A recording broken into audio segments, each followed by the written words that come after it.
একটি সরকারকে যদি জনগণের মতো করে চলতে হয়, জনগণের দুঃখ দুর্দশা, জনগণের সমস্যার বিষয়গুলো যদি দেখভাল করতে হয়, তাহলে ওই সরকারকে অবশ্যই জনগণ দ্বারা নির্বাচিত সরকার হতে হবে।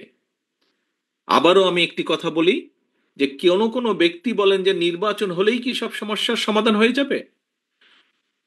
সাথে সাথে সব সমস্যার সমাধান হবে না, কিন্তু নির্বাচন হলে নির্বাচনের মাধ্যমে, জনগণের ভোটের মাধ্যমে, জনগণের রায়ের মাধ্যমে যেই দল বা যেই ব্যক্তি বা যারা দেশ পরিচালনার সুযোগ পাবে, তখন সমস্যার যে জট, সমস্যার যে গিট্টু, সেগুলো আস্তে আস্তে আস্তে খোলা ধরবে।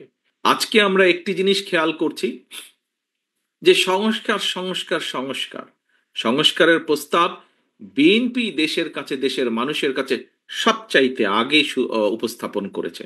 ভিশন 2030 দেওয়ার মাধ্যমে দেশনেত্রী খালেদা জিয়া 2016 সালে এটা দিয়েছেন, এবং তারপরে এটিকে আবার পর্যালোচনা করে দেশের পরিবর্তিত পরিস্থিতির সাথে সামঞ্জস্যপূর্ণ করে আমরা 2.5 বছর আগে 31 দফা আবার উপস্থাপন করেছি।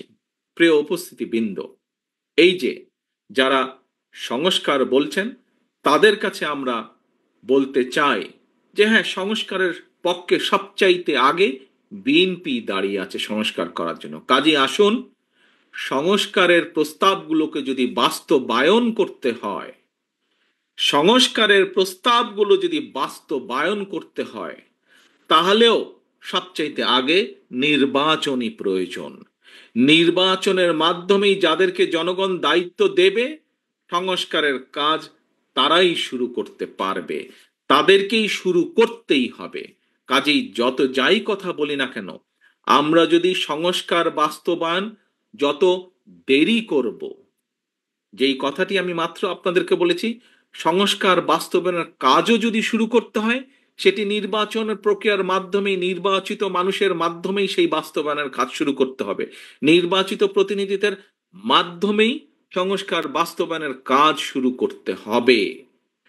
কারণ যারা নির্বাচিত হয়ে আসবে, তারা জনগণের কাছে ওয়াদাই করবে যে তারা সুযোগ পেলে বাস্তবায়ন করবে এই সংস্কার, এবং যেহেতু তারা জনগণের কাছে ওয়াদাবদ্ধ থাকবে, তাদের আর কোনো পথ থাকবে না সেই কাজগুলো শুরু করার।